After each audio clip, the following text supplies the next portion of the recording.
Olá, vamos iniciar mais uma aula de Educação Física. Tá aí, ó. Meu nome é professor Marcos Melo e vamos ver qual é o conteúdo desta aula. Vamos ver. Então tá aí, ó, aula 65, Educação Física. Vamos falar sobre as lutas olímpicas, né, e esportivas. Vocês vão conhecer, né, ou relembrar, né, quais são as lutas que fazem parte das Olimpíadas, né? Mas antes disso, nós temos que começar a ver um pouquinho da parte histórica, desde quando começou tudo isso aí. Então tá aí, ó, né, praticada desde o início da humanidade. A luta é o mais natural e primitivo meio de ataque e defesa, né? Ok? Pode anotar se der tempo aí, tá bom? Sua finalidade inicial era submeter, humilhar e até mesmo eliminar o adversário, né? Ao lado da corrida, a luta é provavelmente, né, o esporte de competição mais antigo do mundo. Então, você vê como é que a modalidade, né, algumas modalidades são bem antigas, algumas são mais recentes, mas a luta, numa forma geral, ela é a mais antiga aí, né? Ok? Tá bom? E aí vamos ver aí lutas olímpicas. Tá aí, ó, né? Lutas olímpicas é um termo utilizado para se referir aos tipos de esporte de combate que são disputados nos Jogos Olímpicos. Então, falou para você que você sabe quais são as lutas olímpicas, e aí você vai aprender tudo hoje, quais são as modalidades que fazem parte, né, das lutas lá nas Olimpíadas, que não são todas, ok? Tá bom? Então, esse é o termo utilizado aí para lutas, para se representar as lutas olímpicas, tá? Vamos começar pela primeira, é a esgrima, isso mesmo, tá aí, ó, né?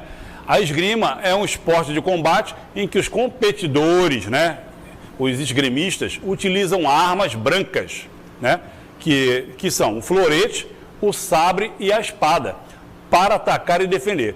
A esgrima, vocês podem ver pela roupa, né, dos atletas, né, que ela é toda cheia de sensor hoje em dia.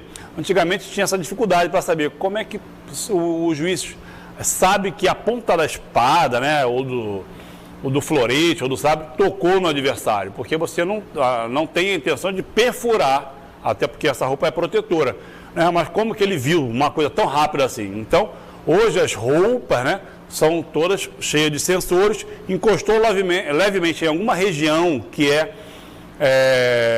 que pode ter uma pontuação, já aparece automaticamente lá no painel eletrônico atrás deles, tá bom? Então, a primeira luta aí olímpica é a esgrima e é praticamente aí uma luta que não tem contato físico, né? Mantém-se uma distância, até por causa dos tipos de acessório que eles estão utilizando aí, né? Que é o florete, o sabre ou a espada. A segunda luta olímpica tá aí, ó, é o boxe, ok?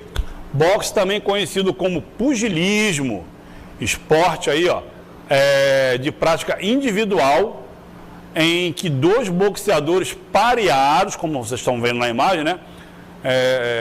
São pareados em seus pesos corporais. Então, assim, uma pessoa de uma categoria não vai na outra, né? Tipo, eu tenho 100 quilos, eu não vou brigar com um lutador de 50, tá bom?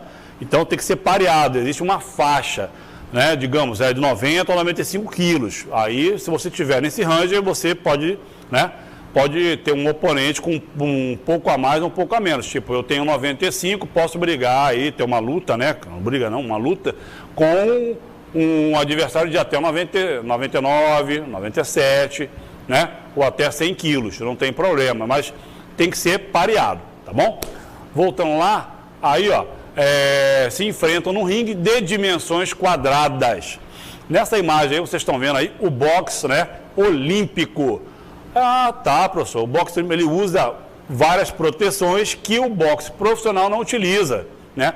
No boxe profissional ninguém usa essa camiseta, não usa essa proteção aí na cabeça, né? Usam só em relação aos dentes, ok? Tá bom? Esse aí é um boxe olímpico. Passando aí da próxima, vamos ver aqui, ó, seus punhos são recobertos por luvas especiais, tá vendo aí, ó? Um está de luva azul, outro de luva vermelha, né?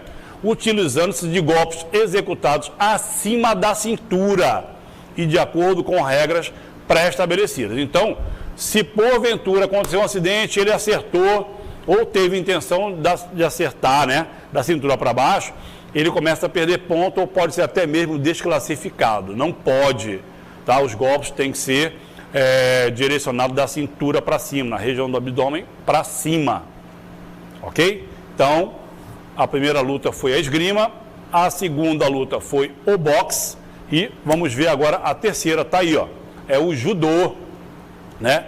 Arte marcial de origem oriental, tá? O judô é uma arte marcial esportiva, né? Foi criado no Japão em 1882 pelo professor de educação física, né, de Goro Kano, né? Esta arte marcial chegou ao Brasil no ano de 1922, em pleno período, né, da imigração japonesa. Então, olha aí, ó, o judô, né, é uma luta aí, né, bem antiga, né? Foi criado lá no Japão em 1882, mas ele só veio para o Brasil através dos imigrantes japoneses em 1922. Então essa aí é a terceira luta e pela imagem vocês podem ver que tem contato físico constante, direto. É uma luta que você precisa de ter uma resistência muscular muito boa, ok? Tá bom? Terceira luta, judô. A quarta luta que nós vamos ver é o karatê. Olha aí, ó, karatê, né? É uma arte marcial também japonesa, desenvolvida a partir da arte marcial indígena, né, de Okinawa, ok? Sob influência da arte da guerra chinesa, das lutas tradicionais japonesas e das disciplinas, né, guerreiras japonesas. O karatê era muito utilizado antigamente, era muito praticado, hoje em dia quase não se fala muito. Se fala mais em judô, em jiu-jitsu, MMA, taekwondo, boxe tailandês, né? O karatê, hoje em dia, são poucas as academias que praticam, né, o karatê.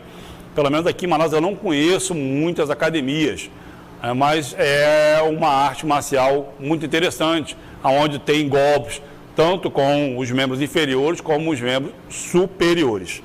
Ok? Anotaram aí? A quarta luta olímpica, karatê, tá? A quinta luta que nós vamos ver é o taekwondo, isso mesmo, né? Taekwondo é arte marcial de origem coreana, agora já não é mais japonesa, é coreana. Em coreano a palavra taekwondo possui o seguinte significado, tá aí, ó, né?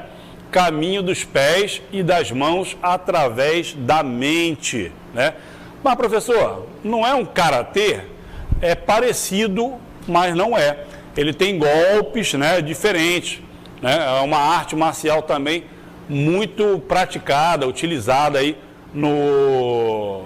em todo o nosso país, né? O taekwondo. É uma luta também que foi bem disseminada. E, como vocês devem saber, se não sabem, as lutas que fazem parte, né, são colocadas como lutas olímpicas, é porque elas foram disseminadas em todo o mundo. Não adianta ela ser coreana se ela só é conhecida lá, não é praticada em outros continentes, outros países, tá bom? Por isso que ela se torna uma luta olímpica, tá? A próxima luta que vamos ver é a luta greco-romana e luta livre. Então tá aí, ó, na imagem, né? Bacana, né? A luta greco-romana surgiu da ideia, né, de combinações de estilos disputados nos Jogos Olímpicos da Antiguidade, a partir do século VII a.C. Foi inicialmente praticada e desenvolvida pelos lutadores franceses, né, no século XIX, ok? Ela foi aí praticada e desenvolvida, né, nessa época aí, né, ok? Mas é algo ali, a greco-romana é uma luta muito antiga, né, no tempo dos gregos. Vamos dar continuidade, aí nós vamos ver aí, ó, ainda nesse período surgiu o estilo livre, reunindo a prática, né, da luta greco-romana com o estilo inglês de luta conhecido como Lancaster, né? São confrontos entre dois atletas nos quais os lutadores tentam projetar o adversário usando técnicas de mobilização e desequilíbrio. tá? A luta greco-romana, ela tem uma diferença, né? A greco-romana para livre, ok? Que nós vamos ver já. Tem na próxima, é isso? Vamos ver na próxima, tá aí, ó. Ambas se diferenciam pelo fato de que na greco-romana, tá, gente? Quando vocês vão ver, professor, mas é tudo a mesma coisa, não é, tá? Algumas regras são parecidas, mas a luta, ela é diferente. A greco-romana, você só pode ter a prática ali, né, os golpes da cintura para cima, né? Na greco-romana, não é permitido aplicar golpes abaixo da cintura. A greco-romana, e é a mais antiga aí, utilizada pelos gregos, né? Eles faziam os confrontos lá na época, e para dificultar mais ainda, eles usavam tipo um óleo no corpo para dificultar ainda mais, né, a ação, né, dos lutadores, para que aplicassem os golpes. Naquela época acontecia isso. Hoje não tem, né? Então a greco-romana, ela só pode ter execuções de golpes da cintura para cima. Se porventura for aplicar algum golpe nos membros inferiores, o atleta ele perde a pontuação ou ele é até mesmo desclassificado. Já na livre, como já diz o nome, a luta livre, você pode aplicar golpes no adversário, tanto nos membros superiores como nos inferiores, tá? Aí a luta greco-romana livre, né? Se a gente for analisar, nós temos aqui no Brasil que nós chamamos de Uca-Uca, né? Que é aonde acontece aí no Alto do Xingu, uma reunião de várias tribos para homenagear os mortos. Vocês já devem ter escutado falar ou ter visto, né? E lá acontece essa modalidade, que se a gente for analisar, é como se fosse uma dessas lutas, que a finalidade deles é o quê? Derrubar o seu oponente de costas para o chão, né? E aplicando os golpes ali, tanto agarrando por trás do joelho, né? Ou na parte de cima também, para derrubar, mas tem que ser de costas. Então, já é uma modalidade que tem aqui no Brasil, nessas tribos do Alto Xingu, onde se reúnem para homenagear os mortos, e aí todas vão ter essa disputa aí, tanto entre os homens como as mulheres. E também tem a parte da brincadeira que as crianças participam ali, mas sem competição, ok? Então, a diferença da greco-romana para luta livre, né, do estilo é que uma só pode ser aplicado golpes membros superiores, greco-romana, e a luta livre, como eu já falo o nome, ela pode ser aplicada em toda a região aí do corpo do adversário, tá bom? Essas são as lutas que fazem parte das Olimpíadas. Mas, professor, não tem outras modalidades que fazem parte? Ainda não. Por quê? Como nós falamos, né? Elas não foram disseminadas ainda em todo o mundo. Uma que eu vi há pouco tempo, uma reportagem falando que deve ser a próxima a participar, deve ser a capoeira. Isso mesmo, a nossa capoeira aí, lá de Salvador, da Bahia, né? Onde é a origem dela. Apesar que aqui no nosso estado também ela é muito bem disseminada, tá bom? Deve ser a próxima aí a ser introduzida nas Olimpíadas. Mas, a princípio, somente essas fazem parte aí das Olimpíadas, ok? Tá bom? Esse foi o nosso conteúdo. E agora vamos ver o que nós temos para a nossa interatividade. Vamos ver.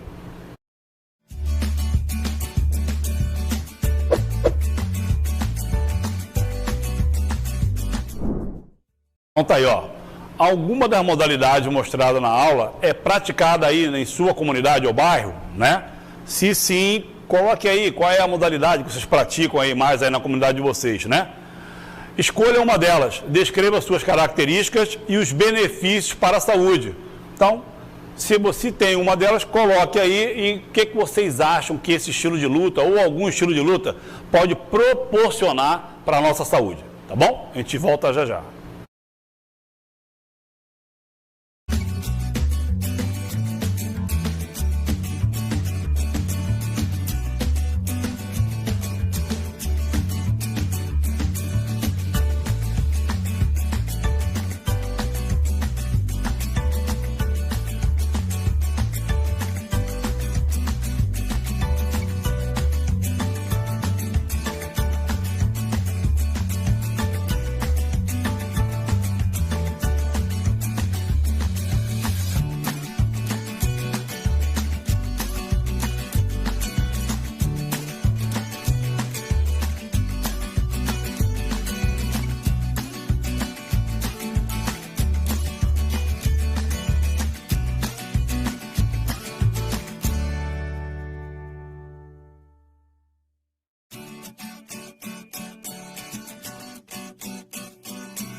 Tô vendo aqui o pessoal colocando aqui, ó. Já deu tempo, né? O pessoal colocando judô, né? A grande maioria aí pratica judô, jiu-jitsu, né? Bacana aí, ó. No set de Humaitá, né? Bacana. Deixa eu ver aqui. João Pedro, judô, né? Vamos ver ali, ó. Vamos lá, diretora. Vamos dar uma olhadinha aí. O que o pessoal tá colocando no chat. Tá aí, ó. A Pamela, judô, acho top, mas não pratico. Poxa, que pena, né? O judô é uma atividade física muito boa, é uma luta que promove resistência muscular, né? Grande, né? Porque na hora que você vai fazer os golpes, você tem que tentar mobilizar o seu oponente. Trabalha muito também, ó, estratégia, não é isso? Resistência muscular, força, flexibilidade, agilidade. O judô é muito bom. E o judô é uma arte aí, Marcel, muito parecida com o jiu-jitsu, que muitos também colocaram aqui que gostam, né? O jiu-jitsu também é uma excelente prática aí de luta, né? Para conseguir aí também resistência muscular, força, destreza, agilidade, é muito bom, tá bom? Vamos ver outro aqui. A maioria colocou judô, né? Taekwondo, boxe tailandês, tá certo que nós não falamos, né? Mas são modalidades boxe, por exemplo. O boxe, além de trabalhar resistência muscular, trabalha muito a força, a agilidade, não é isso?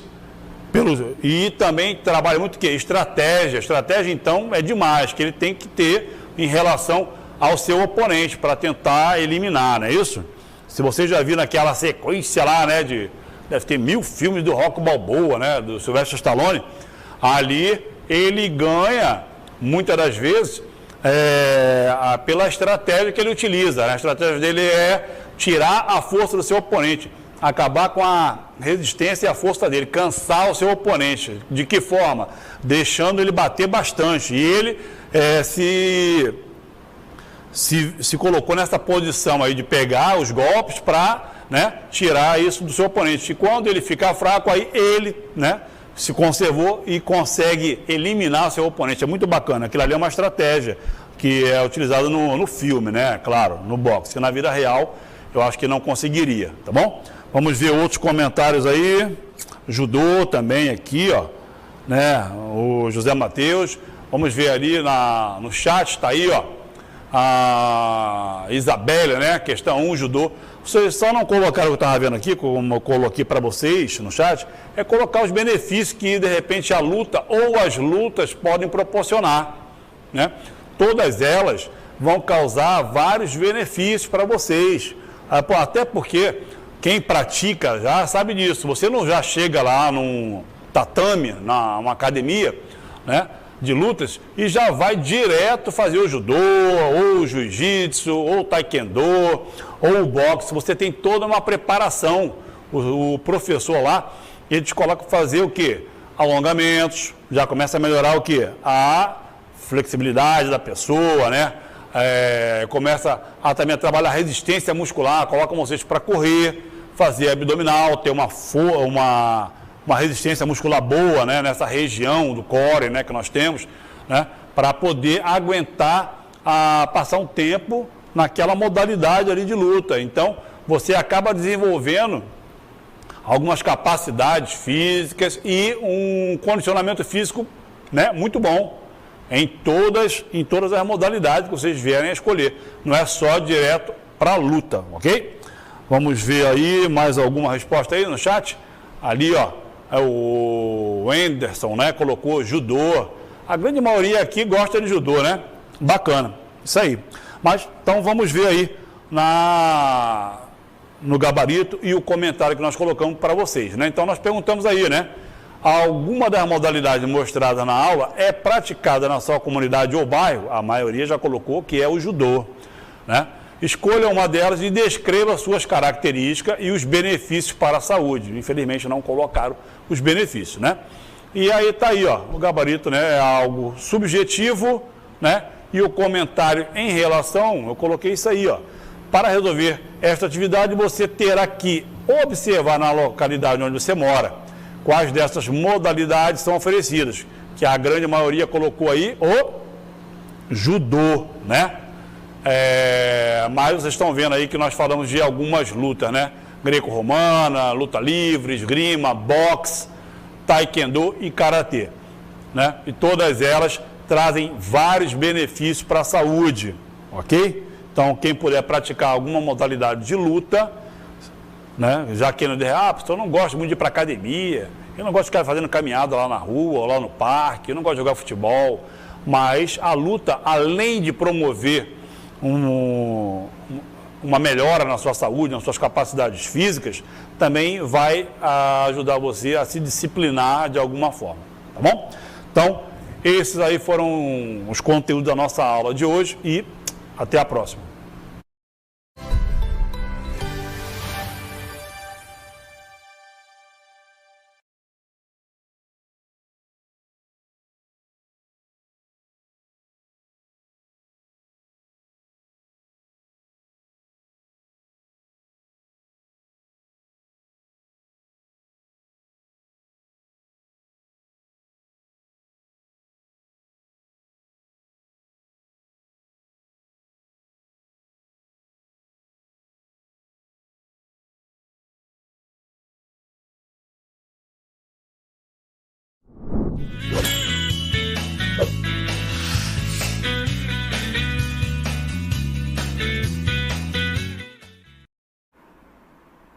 Olá, alunos! Que bom encontrar vocês para a nossa aula de língua portuguesa.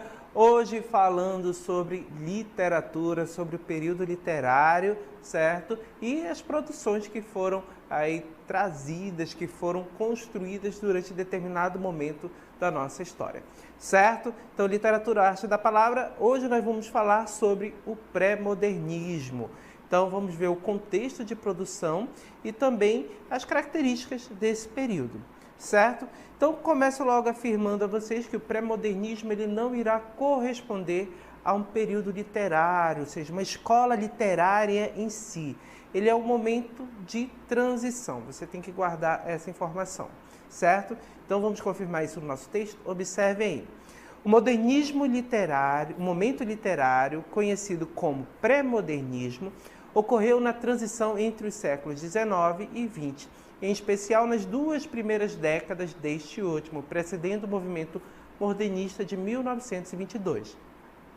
Não corresponde a uma escola literária, como no caso o romantismo, por exemplo, mas sim ao confluir de escritores que não mais correspondiam aos conceitos estéticos do final do século XIX.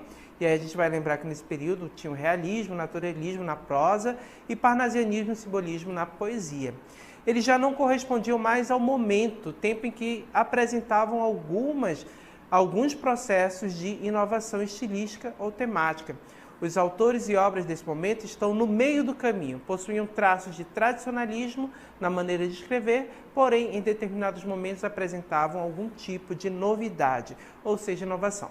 Então, pessoal, esses autores, eles são exatamente aqueles que eles vão, em determinados momentos, apresentar uma inovação, seja na linguagem, na forma de construir o texto, fazer o seu poema, ou na temática, né? Mas em outros momentos ele vai estar ligado muito a uma tradição, a forma como já se fazia a arte da palavra, já se produzia literatura anteriormente, né? Em outros períodos como o realismo e o parnasianismo. Então vamos observar alguns exemplos de inovação e tradição. Olha só, exemplos de inovação temática. A realidade, os problemas e as dificuldades dos brasileiros que viviam longe dos grandes centros urbanos. Então, percebe que esse era um ponto de inovação nessa temática. Olha só, exemplo também na estilística, ou seja, na maneira de construir os textos. Poemas com vocabulário, palavras pouco usadas no âmbito poético, texto com linguagem que se aproximava do jeito brasileiro de usar o português. Então, percebe, valorização da linguagem, utilização de termos que até então não eram utilizados na literatura, nos poemas. Então nós vamos perceber que alguns autores começaram a fazer isso neste momento, certo? Mas claro, eles produziram tudo isso dentro de um momento histórico, dentro de um período que influenciou bastante na produção desses autores. Então percebo que esse período literário ele é marcado por um país de contraste. Nós vamos ter um país, um Brasil, que tem uma grande riqueza em determinados lugares e uma pobreza extrema em outros. E isso vai ditar o tom, né? Vai começar a trazer inquietações para esses autores que começam a apontar a realidade. A gente tem que lembrar que, nesse momento, o Brasil estava consolidando a sua república, ou seja, ele acabava de se tornar uma república. Nós tínhamos saído do regime de monarquia e tínhamos entrado num regime republicano, né? Uma democracia, como a gente pode observar nas imagens aqui projetando ao lado. Então, nós não vamos ter mais a figura de um rei naquele momento, mas sim de presidente, como vocês podem observar, né?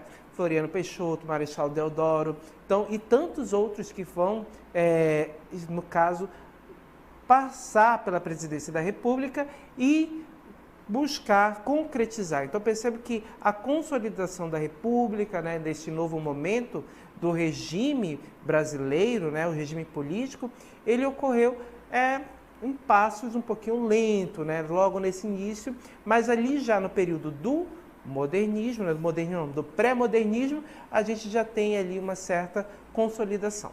Além disso, nós vamos ter também na política, nós vamos ter a política do café com leite, em que havia uma alternância do poder, né, entre os presidentes. Ora, um era lá de Minas Gerais e em outro momento um era lá do estado de São Paulo, né, o café de Minas, o leite de São Paulo, essa ideia da política do café com leite, esse trocadilho. Era a forma com que nós tínhamos o regime político funcionando naquela época. Também nós tínhamos uma tímida industrialização lá em São Paulo, né? E isso colaborou bastante para que o modernismo começasse por lá, certo? Esse ar de novidade, de tecnologia, não é? Ele veio por meio também dessa tímida industrialização. Além disso, né, percebe que nós estamos falando de um centro urbano, como a cidade de São Paulo, uma industrialização, riquezas que estavam sendo geradas, empregos, né? Nós também tínhamos um momento de muita euforia aqui no norte, ou seja, o ciclo da borracha. Então, percebo que aqui no norte, com o ciclo da borracha, nós tivemos aí um grande poder econômico, circulou muito dinheiro no nosso estado, na região norte. Então, a borracha trazia muitos investimentos, no caso, muito dinheiro. Um grande símbolo desse tempo aqui no nosso estado, que vocês podem observar, é o próprio Teatro Amazonas, o Centro Histórico de Manaus, certo? Tudo isso é herança desse período do ciclo da borracha.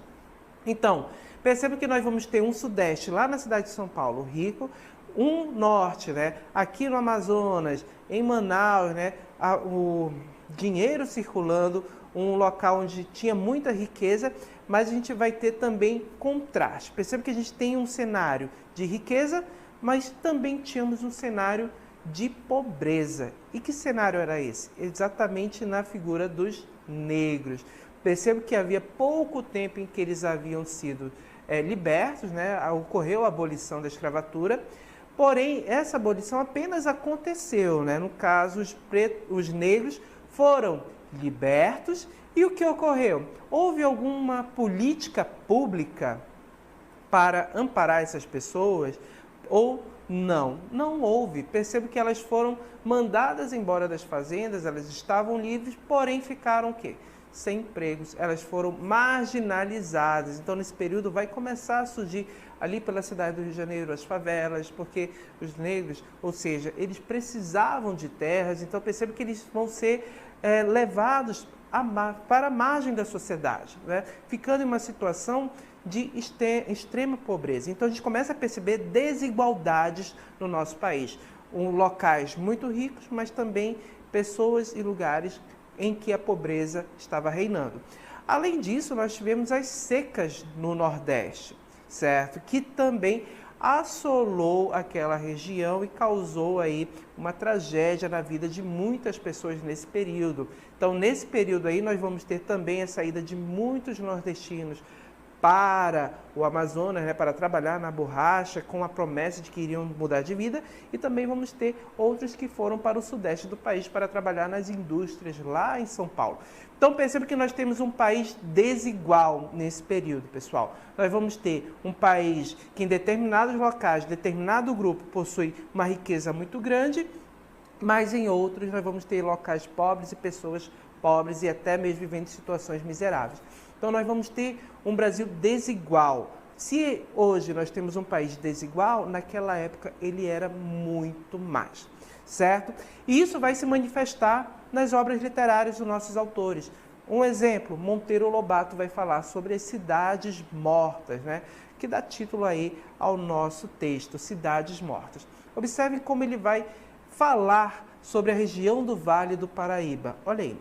Pelas ruas ermas, onde o transeúnte é raro, não matracoleja sequer uma carroça de há muito em matéria de rodas, se voltou aos rodízios desse restinante símbolo do viver colonial, o carro de boi. Erguem-se por ali soberbos casarões apalaçados de 2 ou 3 andares, sólidos como fortalezas, tudo pedra, cal, cambiuna. Casarões que lembram ossaturas de megatérios, donde as carnes, o sangue e a vida para sempre refugiram. Megatérios, nós vamos ter aí, gente, exatamente aquelas preguiças gigantes, certo? Os ricos são 2 ou 3 forretas, coronéis da briosa, com 100 apólices a render no Rio de Janeiro e os sinecuristas acarrapatados ao orçamento, juiz, coletor, delegado. O resto é mob, velhos, mestiços e miseráveis, descendência, no caso de miserável descendência, ruídos de opilação e álcool, famílias decaídas a viver misteriosamente outras à custa do parco auxílio enviado de fora por um filho mais audacioso que emigrou. Boa gente que vive de aparas. Pessoal, observem no finalzinho aí desse trecho do nosso texto. Boa gente que vive de aparos, ou seja, de restos, né? Que vive com poucos recursos. Observe que a cidade ela é caracterizada como morta. Lá se encontram casarões enormes, apalaçados, como palácios, porém em decadência, né? Que já não há mais uma vida. E perceba que isso representa o quê? O declínio econômico daquela região. Então perceba que no período ali da produção de café, né, até a forma como a terra era cultivada, o café era cultivado, acabava desgastando a terra e depois que a terra já não estava tão boa para o cultivo, o que acontece? Não tem como plantar, não tem como produzir, não tem emprego, então percebo que aquele local começou a decair. E esse local, a região do Vale do Paraíba, Monteiro Lobato vai trazer para a gente, apresentando as pessoas daquele local, né? Pessoas que estão em situação de pobreza, que não têm acesso básico à saúde, educação, a políticas públicas, né? A cidade em decadência. Então, percebo que é uma temática nova, né? De uma região, um local que é apresentado para a gente na literatura, certo? Na literatura daquele momento. Então, percebo que Monteiro Lobato faz inovação nesse ponto. Outro autor que vai trazer inovação para a gente é exatamente o Augusto dos Anjos. E ele vai trazer para a gente termos que até então não estavam presentes na literatura. Vamos assistir ao vídeo e prestem bastante atenção na declamação do poema. Podre meu pai, a morte o olhar lhe vidra, em seus lábios, que os meus lábios osculam, micro-organismos fúnebres pululam numa fermentação gorda de cidra. Duras leis, as que os homens e a hórrida hidra a uma só lei biológica vinculam, e a marcha das moléculas regulam com a invariabilidade da clepsidra. Podre meu pai, e a mão que enchi de beijos, roída toda de bichos, como os queijos, sobre a mesa de orgíacos festins. Amo meu pai na atômica desordem, entre as bocas necrófagas que o mordem, e a terra infecta que lhe cobre os rins. Muito bem. Observe que o nosso poema ele tem um tom um tanto mórbido, né? Ele trata aí da perda de um ente querido, que é o pai. E observem como o lírico apresenta o pai, né? Ele faz até um jogo de palavras. Podre meu pai. Né? Então percebam, podre é aquela ideia de que está apodrecendo. O pai faleceu, ou seja, está se decompondo. Porém, a gente percebe que tem essa palavra podre tem até uma relação, pobre meu pai, mas percebe que não é utilizado dessa forma, né? Com esse sentimento de penar, né? Essa ideia de respeito, mas podre. Percebe que isso daí já é uma novidade para esse período, a forma como é tratado essa situação.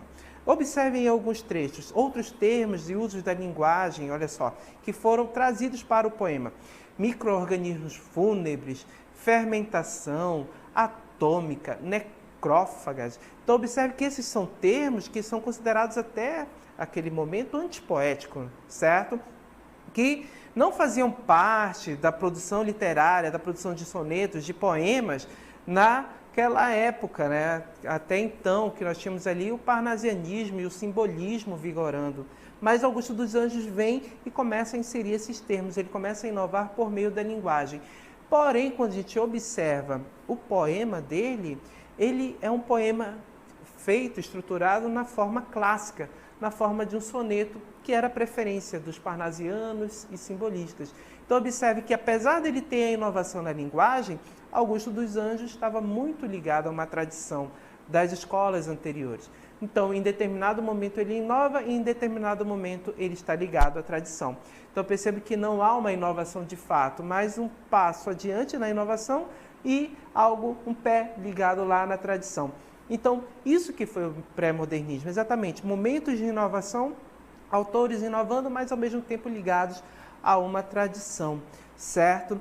E as principais características que nós vamos ter? Linguagem mais aberta, com facilidade de compreensão do público, ao mesmo tempo há um autor, no caso, que promove uma experiência com a linguagem inovadora por outra proposta, emprego de termos científicos e antipoéticos, numa poesia que guarda aspectos formais típicos do parnasianismo e simbolismo, como eu já comentei, e essa figura é até do Augusto dos Anjos. Espaços das narrativas saem dos grandes centros urbanos, então nós não vamos ter mais essa ideia dos centros urbanos, mas vamos ter regiões rurais, como o Vale do Paraíba, que foi retratado por Monteiro Lobato. Desvia-se o foco da classe burguesa e dá atenção a outras classes marginalizadas da periferia, o sertanejo, o louco, o bêbado, o caipira, o escravo, passam a ser protagonistas nesse momento nas obras literárias. E os autores de destaque nesse período, nós vamos ter aí 4 que eu menciono para vocês. Exatamente, Augusto dos Anjos, Euclides da Cunha, Lima Barreto e Monteiro Lobato. Cada um deles trazendo aspectos de inovação, mas também ligados à tradição do período anterior. Certo? Então já vimos o momento histórico, o contexto, as características do pré-modernismo. Vamos à nossa DLI.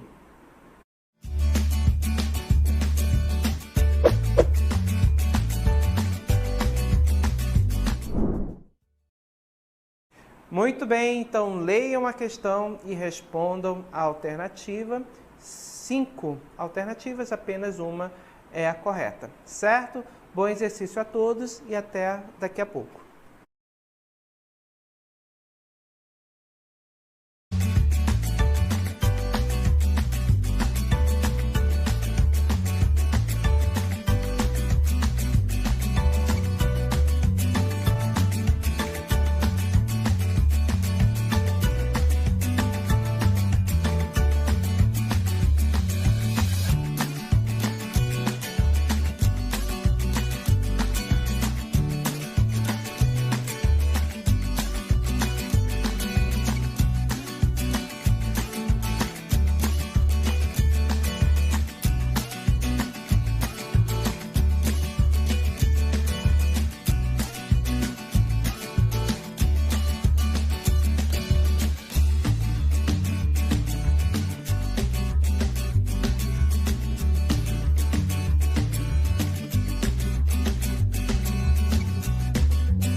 Muito bem, gente, voltamos para interagir. Então vamos observar quem participou no chat, agradecendo já de imediato as participações, a interação que vocês estão fazendo pelo chat, e é um mecanismo para que nós possamos conversar. Então participem, interajam por lá sempre, usando de forma correta, certo? Então a gente já pode observar aqui que tem a Elizabeth que interagiu com a gente lá, respondendo que a resposta correta da questão é a letra A. Elizabeth, que é lá da Escola Estadual Solo de Luceno. Um abraço à escola, aos alunos dessa escola, e estendo também um abraço a todos os alunos do nosso estado que estão participando.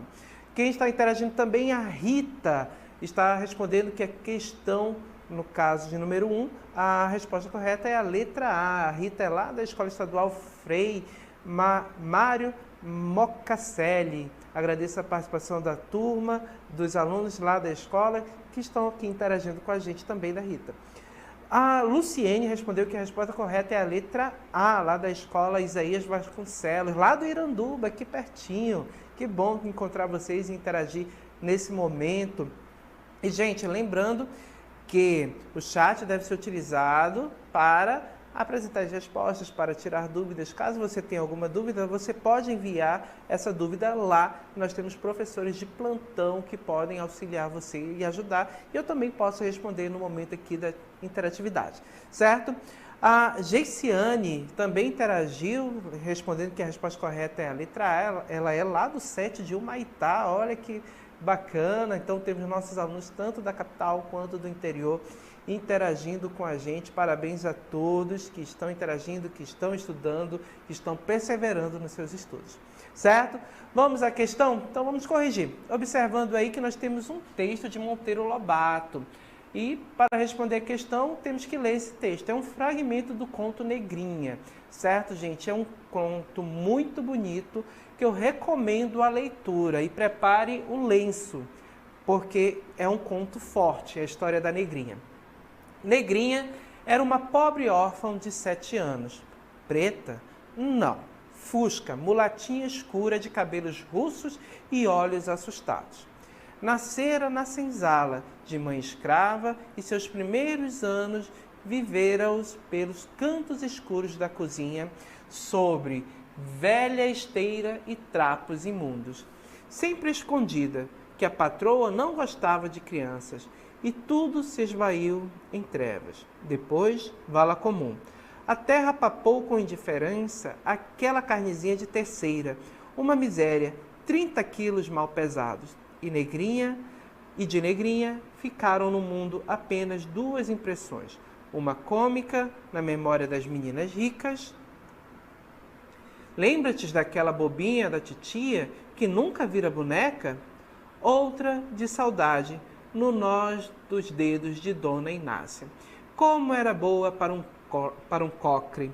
Então percebe que no nosso texto nós temos exatamente uma personagem, a Negrinha. Ela é nomeada desta forma no nosso texto, e percebe que a Negrinha não teve ali uma vida muito fácil.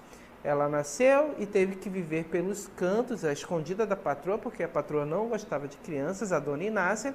E percebe que ela tem aí um momento trágico, né, no seu fim, na sua vida. Então percebe que nós vamos ter uma personagem ali que vai representar uma realidade daquele momento. Então lembrem que nós tínhamos um Brasil que acabava de sair de um período de escravidão, tinha libertado seus escravos, porém sem investimentos ou políticas públicas que amparassem essas pessoas. Então o que isso causou? Marginalização, ou seja, desemprego. Então essas pessoas, os negros, acabaram sofrendo e vivendo em situação de pobreza e extrema miséria, certo? E com base nisso, no texto e nessa compreensão, vamos aí às questões. Olha só, considerando o fragmento anterior, é correto afirmar: em Negrinha, conta o título de livro de Monteiro Lobato, editado em 1920, o autor apresenta de forma crítica e mordaz o tratamento cruel a que é submetida a pequena escrava maltratada até a morte. B. Para o pré-modernista Monteiro Lobato, a infância é um período a ser celebrado pela alegria e vontade de viver, tema que anima o conto Negrinha. D. Como escritor romântico, Monteiro Lobato cria a personagem Negrinha como aquela que dá alegrias a Dona Inácia, sua patroa, por estar sempre ao seu lado. D.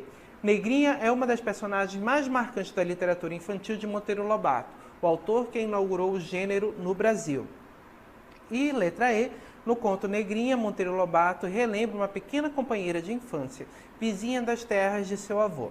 Então, gente, com base nesse texto, percebam que a resposta correta, o que se pode afirmar com base nele e ao contexto que eu já mencionei, o contexto histórico desse período, é a letra A. Em Negrinha, nós vamos ter aí uma crítica, o autor apresenta de forma crítica e mordaz o tratamento cruel a que é submetida a pequena escrava, maltratada até a morte, certo? Então percebam que é o que nós podemos afirmar com relação ao texto e com ao momento em que esse texto foi escrito. Por que não pode ser a letra B? Perceba que a letra B, ela apresenta uma alternativa que a infância, que vai apresentar um autor que tem a infância como período a ser celebrado pela alegria e vontade de viver. Tema que anima o conto Negrinha. Perceba que o conto é triste. Nós não temos essa celebração do viver, da infância, nesse conto. Perceba que ela foi maltratada, né? Então isso não é celebrar a infância. O escritor, ele, olha só, na letra C, por que não pode ser? Celebra, olha só, cria personagens como aquela que dá alegrias a Dona Inácia, sua patroa. Dona Inácia não gostava de crianças, ela vivia escondida, então não pode ser a letra C. A letra D também não pode ser, perceba que nós vamos ter aí ele colocado, Monteiro Lobato, como o que inaugurou o gênero, não é, da literatura infantil. Ele é famoso pelo Sítio do Pica-Pau Amarelo, mas Negrinha não faz parte desse universo, então não pode ser a letra D. E a letra E, nós vamos ter que ele relembra uma ideia de que seja mais um texto com uma relação com a história de vida do autor. Perceba que a gente também não vai ter isso no nosso texto. Então, a resposta correta, letra A, gabarito rapidinho aí para vocês visualizarem, olha aí, confirmando, certo?